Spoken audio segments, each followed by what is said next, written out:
Welcome back to Close Up. Lily Tang Williams remains a dynamic political force in the 2nd Congressional District. She's in the midst of another run for the CD2 seat and eager for a rematch against Congresswoman Maggie Goodlander. Lily joins us this morning, and thanks for coming in. Good to be back here with you, Adam.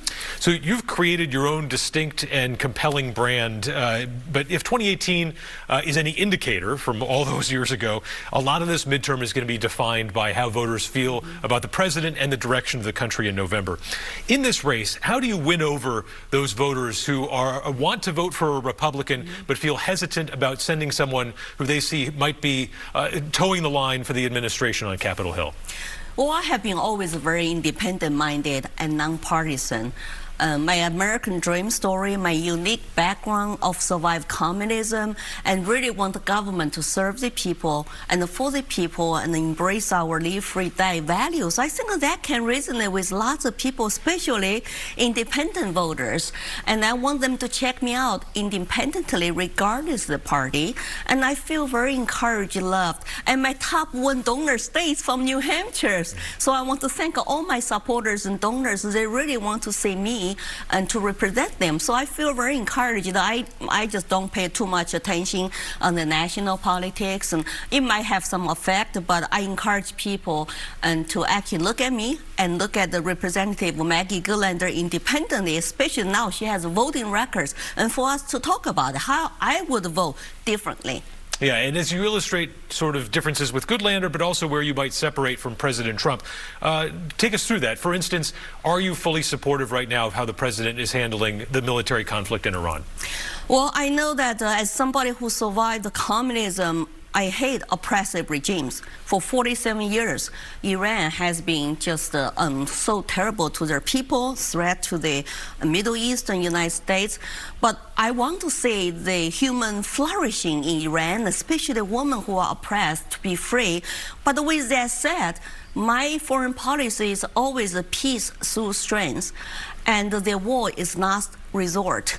We need to maximally use pressure from economical sections, from diplomatic relationships, and work with our allies to solve the conflict.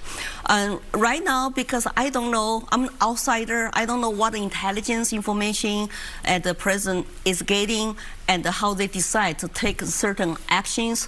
You know, I'm just like one of you, right? We can only just read the news and guess. But I would love to see we reach peace deal, and it would be good for the world, for the United States, and for the people also in Iran.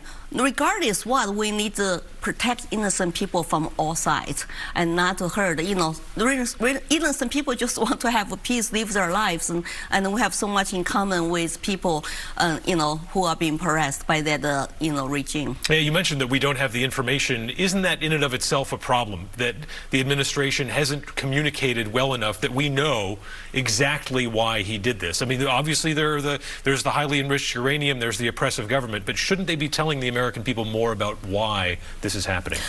Well, some intelligence information without the security clearance, you know, we don't know. We also don't want our enemies to know.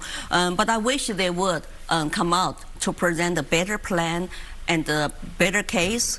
I'm watching this carefully. I'm a pray for peace deal, and with this you know, issue on the campaign trail, people do tell me that they see the price up at the gas pumps, and that will also maybe drive up food costs too.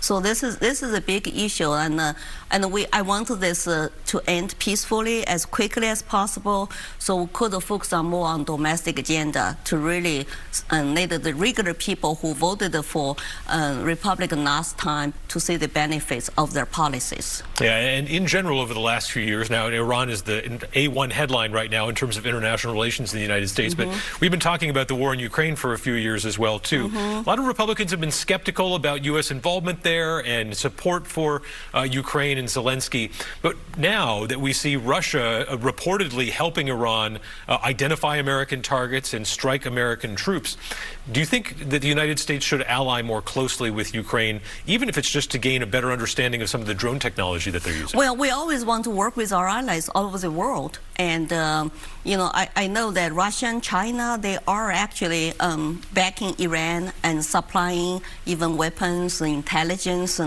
But with this, what's going on now, I think China actually could help us to reach peace deal now, because they are the actually loser in this oil blockade in this strip. And I heard that the gas price is really high now inside China. It's going to hurt their economy, and it will hurt actually the world economy. So we have to rally all the support we can get. That's why President might go to China next month, and I don't know. I think the Iran war and the lots of deals can be made. My foreign policy is always the same: peace through strength, and we want to engage with our even opposition, but also rally our allies. But the thing is, though, the biggest problem is that for the United States, it's like we are $39 trillion in debt. How much help we can offer to the other countries so we can be the world policeman? Our interest payment now on the national debt is $1 trillion a year. It's bigger, almost bigger than our defense budget. How do we bring that down? It's just, there's so many domestic issues I want to focus on for our people. Speaking of those, you've got a new 10-point plan that came out on good government. One concept that caught my eye was this real-time transparency. When a congressperson makes a stock trade, when they get a donation, even when they have a lobbying contact, you want the voters and the people to be able to see that in real time. Explain how that would work. Well, they technically, with today's, all the modern technology now, it's easy, but we just have to have the political will to say we want to hold our government accountable. You are elected by the people. You're not going to go to Washington and spend majority time talking to lobbyists and benefit your campaign, getting maximum donations, and doing inside trading. When you track the Congress people, when they go there on $175,000 a year salary, they all become richer and richer. How? It's hard to even keep track. How did they get so rich? Did they benefit from taxpayers' money, from NGO donations, or they actually just, trading, based on inside information? It is not fair to American people who elect them to serve them instead of self-benefiting. I always say my slogan is always, hey, Lily for liberty, not for sale. I want everybody to know who they're talking to, what jersey they're wearing, and who are their biggest donors. I have 0 PACs right now. All individual donations mostly come from New Hampshire donors. So I'm proud of that. Those 10 points, we can actually rally independents or even moderate Democrats to support me on those 10 points. And term limit is a big one, Yeah, and you mentioned insider trading. Right now, there's this issue. We just saw a member of the military charged in connection with the betting on these future markets and prediction markets in connection with the raid in Venezuela. Still, there have been others who have made these massive, very well-timed bets in the stock market ahead of major foreign policy announcements. What needs to be done about that, whether this is the White House, anyone else that has this information that is profiting off of it, that seems to be cutting at the very heart of a fair shake in America? Somebody's got the info and they're using it to make themselves rich. Well, that's why transparency and what I am proposing is very important. But if we can pass the bill or not, I don't know. Because if lots of congressional people, they're benefiting from that, they might have no political vote to pass it.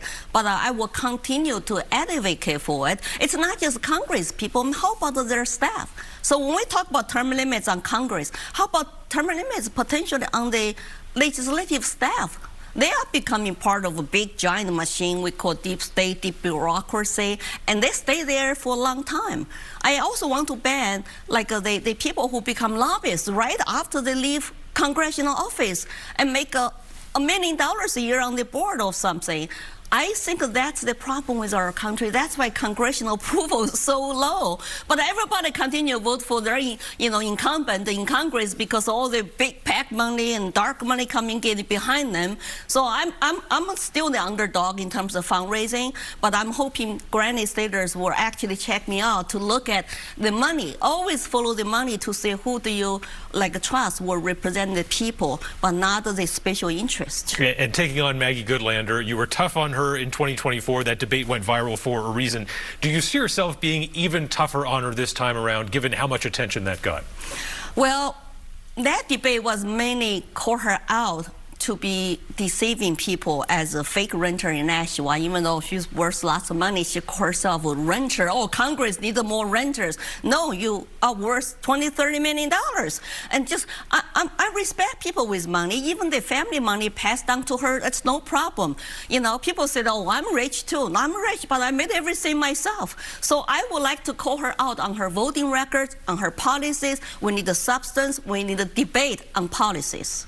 All right, Lily Tang Williams, thanks for joining us, and we'll be covering you soon on the campaign trail. Thank you, Adam. All right. Have a good day. And we'll be right back with an inside look at the floor debate this last week in the state Senate over legalizing organic burial and human composting. Stay with us.